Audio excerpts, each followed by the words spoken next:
विश्व में जनसंख्या का वितरण।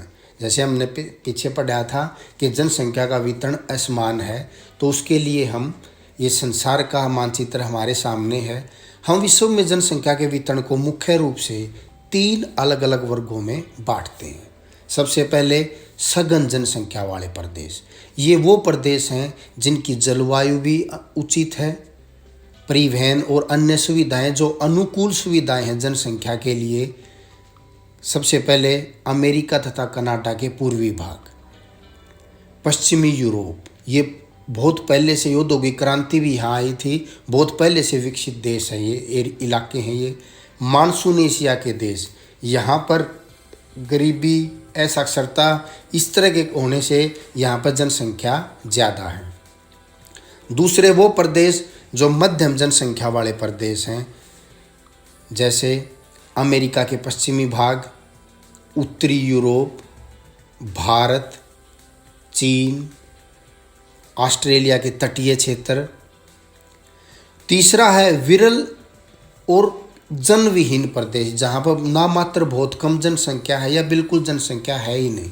ये वो प्रदेश मिलेंगे जहाँ पर या तो बहुत कठोर जलवायु है, अति गर्म या अति ठंडी जलवायु है, या बहुत ऊंचे पर्वतीय प्रदेश। देखते हैं हम अति ठंडा प्रदेश कनाडा, अति ठंडे क्षेत्र साइबेरिया, उष्ण मरुस्थल अटाकामा दक्षिण अमेरिका में, उष्ण मरुस्थल सहारा में जो सहारा मरुस्थल अफ्रीका महाद्वीप पे है, उष्ण मरुस्थल पश्चिमी ऑस्ट्रेलिया में, अपना हिमालय का क्षेत्र, एंडीज पर्वत श्रृंखला, ये सारे के सारे विश्व में जनसंख्या का वितरण दर्शाते हैं। अब हम कुछ तुलनाएं करेंगे कि अलग अलग जो देश होते हैं वो मानव विकास की श्रेणी में कहाँ हैं और क्यों हैं। 4 इसकी कैटेगरी बन गई हैं, अति उच्च, उच्च, मध्यम और निम्न। अगर 0.800 से ऊपर 1 तक अगर मानव विकास सूचकांक निकल के आता है तो वो अति उच्च मानव स्तर विकास का स्तर होगा। 59 जो कंट्रीज़ हैं वो इस कैटेगरी के अंतर्गत आती हैं। दूसरी है हाई लेवल, 0.701 टू 0.799, 53 कंट्रीज इसके अंतर्गत आती हैं।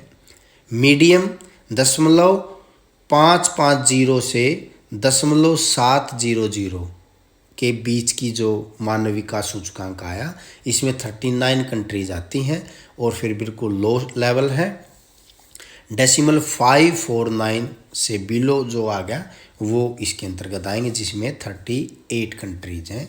ये सभी आंकड़े 2018 की जो मानव विकास रिपोर्ट है, ह्यूमन डेवलपमेंट इंडेक्स की जो रिपोर्ट है, वहाँ से ये आंकड़े लिए गए हैं।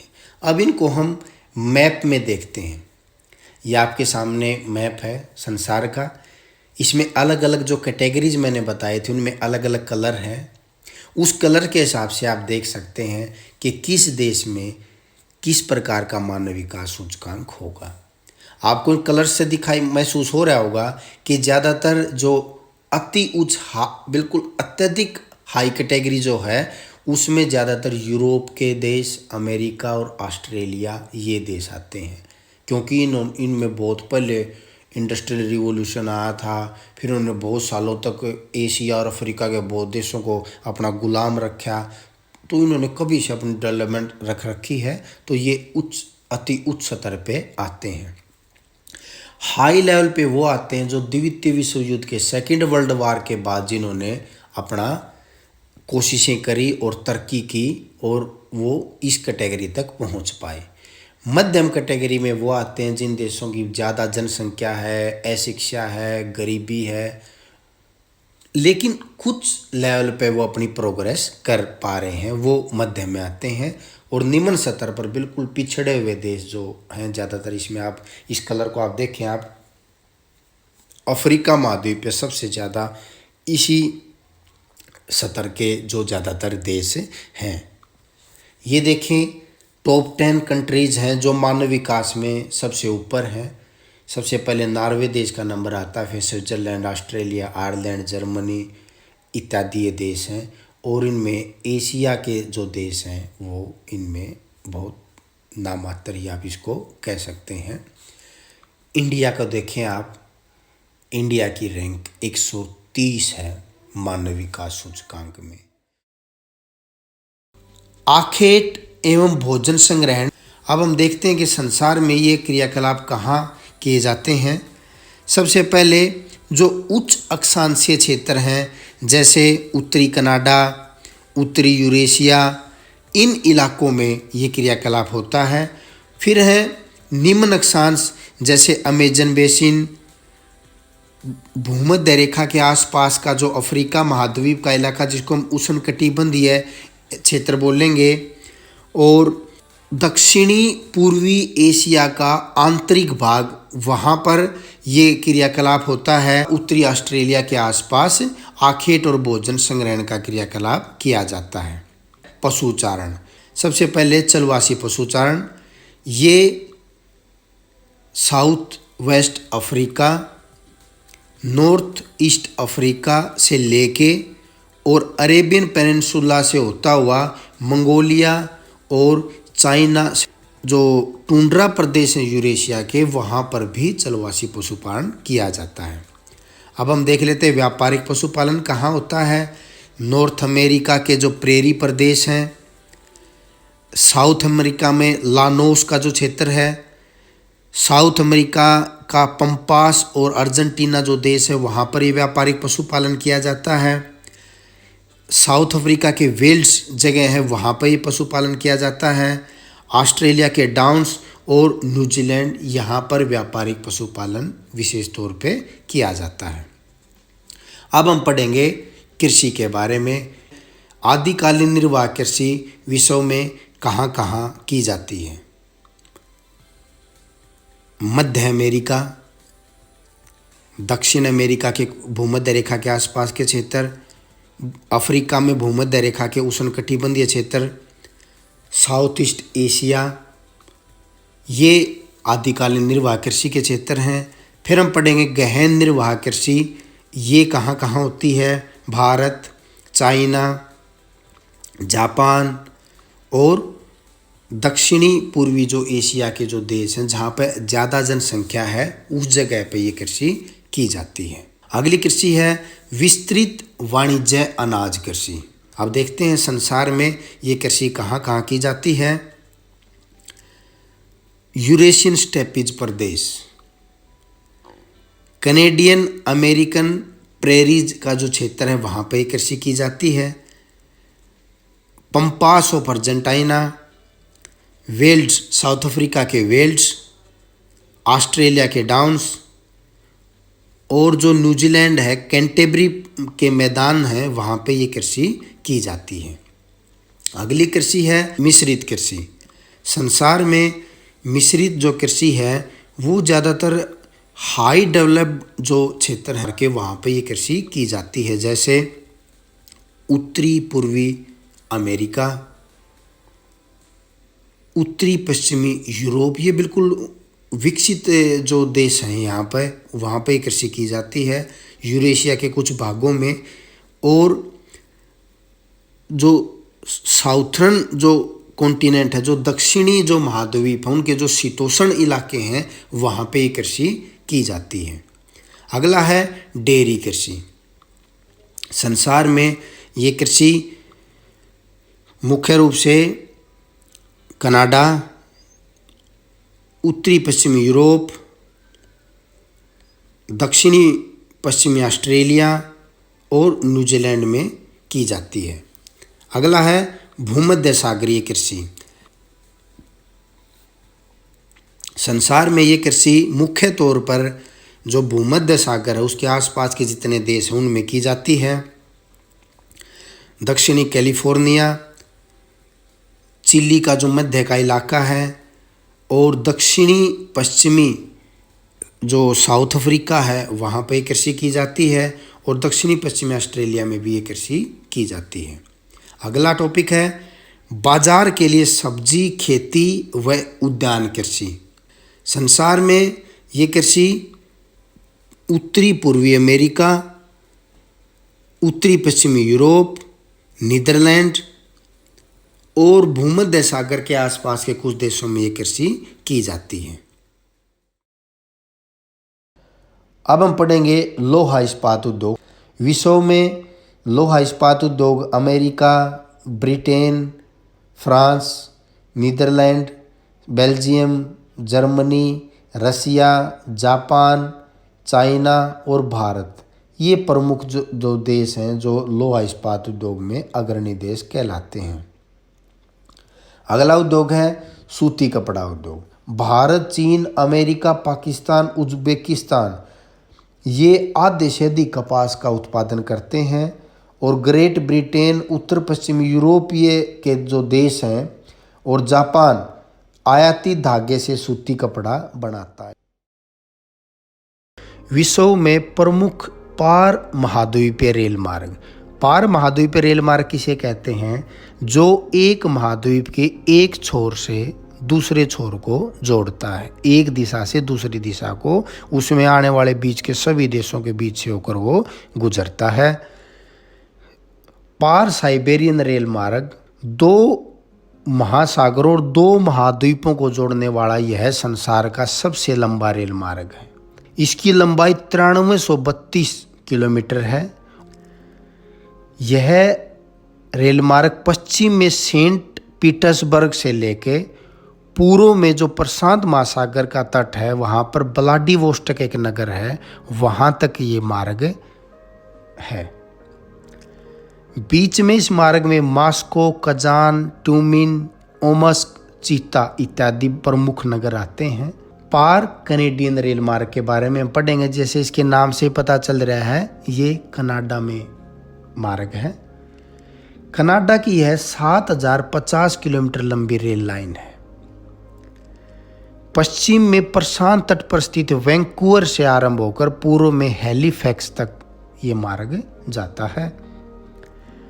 मॉन्ट्रियल, ओटावा, विनिपेग, कैलगरी ये प्रमुख नगर हैं जो इसके रास्ते में बीच में आते हैं। अमेरिका महाद्वीप का एक और पार महाद्वीपीय रेल मार्ग है जिसको बोलते हैं संघ और प्रशांत रेल मार्ग, जो कि सैन फ्रांसिस्को, पश्चिम में सैन फ्रांसिस्को से पूर्व में स्थित न्यूयॉर्क तक जाता है। क्लीवलैंड, शिकागो, ओमाहा, इवांस नगर हैं वो इस मार्ग के रास्ते में आते हैं। अगला है ऑस्ट्रेलियाई पार महाद्वीपीय रेल मार्ग। यह रेल लाइन पश्चिमी तट पर परत से आरंभ होकर पूर्वी तट पर स्थित सिडनी तक जाती है और ऑस्ट्रेलिया महाद्वीप के दक्षिणी भाग को आर पार पश्चिम से पूर्व की ओर कवर करती है। पूरा जो ज़्यादातर ऑस्ट्रेलिया के जो नगर हैं वो ऑस्ट्रेलिया के दक्षिण में ही बसे हुए हैं, तो उन ज़्यादातर नगरों को जोड़ता हुआ यह मार्ग चलता है। कलगुरली, ब्रोकन हिल, पोर्ट ऑगस्टा ये प्रमुख नगर इसके रास्ते में आते हैं। और एक अन्य मार्ग है जो एडिलेड और एलिस स्प्रिंग को जोड़ता हुआ और डार्विन बिरदुम लाइन तक जाता है। ये ऑस्ट्रेलिया के प्रमुख पार महाद्वीपीय रेल मार्ग हैं। फिर है ओरिएंट एक्सप्रेस। ये यूरोप का एक प्रमुख पार महाद्वीपीय रेल मार्ग है जो पेरिस से शुरू होकर इस्तांबुल तक जाता है। स्ट्रेसबर्ग, म्यूनिख, वियना, बुडापेस्ट ये इसके प्रमुख नगर हैं। महत्वपूर्ण समुद्री मार्ग, ये प्रमुख मार्ग हैं जो हम आगे अब डिटेल में पढ़ेंगे। सबसे पहले हम पढ़ेंगे उत्तरी अंध महासागर समुद्री मार्ग। यह मार्ग औद्योगिक दृष्टि से विकसित विश्व के 2 प्रमुख महाद्वीपों को मिलाता है, संयुक्त राज्य अमेरिका और पश्चिमी यूरोप। ये प्रमुख रास्ते हैं। लंदन, लिवरपूल, ग्लासगो, मैनचेस्टर ये बंदरगाहें यूरोप की तरफ हमें उत्तरी अमेरिका की दिशा में क्यूबेक, मॉन्ट्रियल, हैलिफैक्स, न्यूयॉर्क इत्यादि बंदरगाह हैं। दूसरा है दक्षिणी अंध महासागर समुद्री मार्ग। यह महामार्ग पश्चिमी यूरोपीय और पश्चिमी अफ्रीकी देशों को दक्षिण अमेरिका में ब्राजील, अर्जेंटीना और उरुग्वे से मिलाता है। रियो डी जेनेरो दक्षिण अमेरिका की तरफ और केप टाउन अफ्रीका महाद्वीप में दक्षिण अफ्रीका देश में। अगला है भूमध्य सागर हिंद महासागर समुद्री मार्ग। यह समुद्री मार्ग प्राचीन विश्व के हृदय स्थल कहे जाने वाले क्षेत्रों से गुजरता है और किसी भी अन्य मार्ग की अपेक्षा अधिक देशों और लोगों को सेवाएं प्रदान करता है। इसके प्रमुख पतन हैं पोर्ट सईद, अदन, मुंबई, कोलंबो, सिंगापुर। ये सारे इस समुद्री मार्ग के अंतर्गत आते हैं। एक मार्ग है उत्तर मासा अंतरिक्ष समुद्री मार्ग, जो कि दक्षिण अफ्रीका जो महाद्वीप है ये दक्षिण पश्चिम साइड से गुजरता है और दक्षिण अफ्रीका जो देश है वहाँ पर केप ऑफ गुड होप है, वहाँ से होकर ये मार्ग गुजरता है। इसको इसलिए Cape of Good Hope sea route कहा जाता है। सवेज नहर के बाहरी टैक्स से बचने के लिए, अब जो आगे हम पढ़ेंगे सवेज नहर के बारे में, उसको उसमें से अगर जहाज़ को लेके आते हैं तो उसमें बाहरी टैक्स चुकाना पड़ता है। उस टैक्स से बचने के लिए बहुत सारे जो जहाज़ हैं वो इस मार्ग का प्रयोग करते हैं यूरोप से ऑस्ट्रेलिया और एशियाई देशों की तरफ आने के लिए। यह मार्ग सभी महाद्वीपों को जोड़ने वाला महासमुद्री मार्ग भी है। उत्तरी प्रशांत महासागर समुद्री मार्ग। यह समुद्री मार्ग उत्तरी अमेरिका के पश्चिमी तट पर स्थित पतनों को एशिया के पूर्वी तट पर स्थित पतनों से जोड़ता है। ये प्रमुख मार्ग हैं।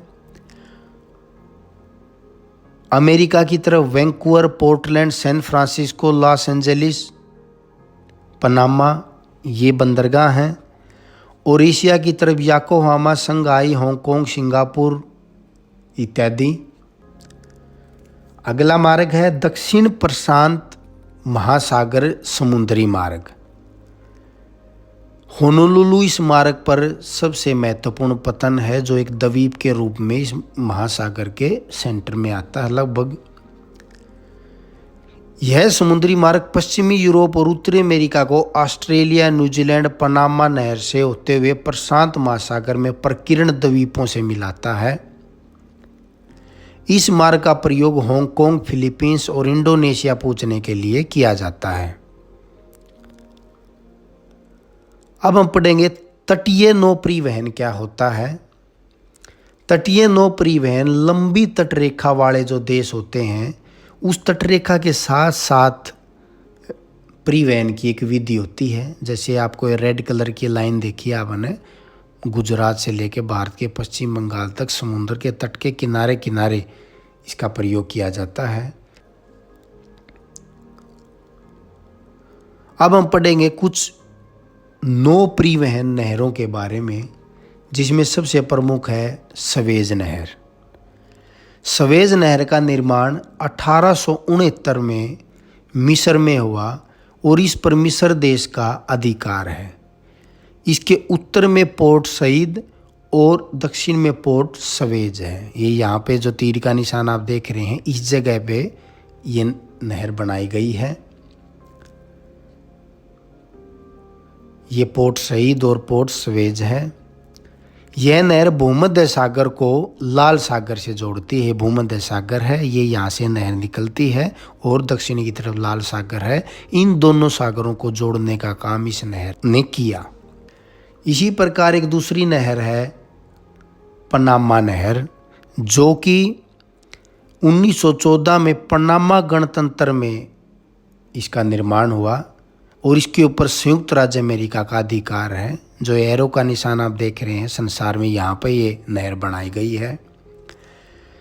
यह नहर प्रशांत महासागर और अटलांटिक महासागर दोनों तरफ, एक तरफ प्रशांत महासागर है और एक तरफ अटलांटिक महासागर है, इनको ये जोड़ती है नहर।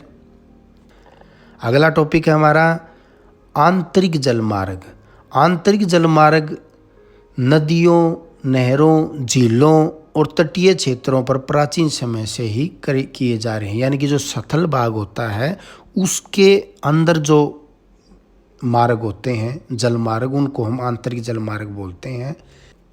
संसार में आज भी कुछ ऐसी जगह हैं जो आंतरिक जलमार्ग के रूप में प्रयोग की जा रही हैं।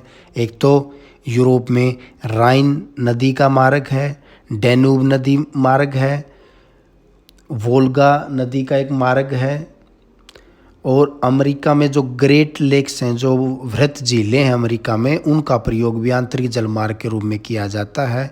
और अमेरिका में मिसिसिपी जो नदी है उसका प्रयोग भी जलमार्ग के रूप में आज भी कुछ हद तक हो रहा है। कुछ विश्व की प्रमुख पाइपलाइनों के बारे में हम पढ़ते हैं। विश्व में परिवहन के लिए पाइपलाइनों का सबसे ज़्यादा उपयोग संयुक्त राज्य अमेरिका में किया जाता है। एरो जहाँ पर आया देखा होगा, अब मैंने जूम कर दिया है, अमेरिका। यहाँ विश्व की सबसे ज़्यादा लंबी लगभग 1,60,000 किलोमीटर लंबी पाइपलाइनें पाई जाती हैं। इनके द्वारा पेट्रोलियम को उत्पादक क्षेत्रों से उपयोग क्षेत्रों तक पहुँचाया जाता है।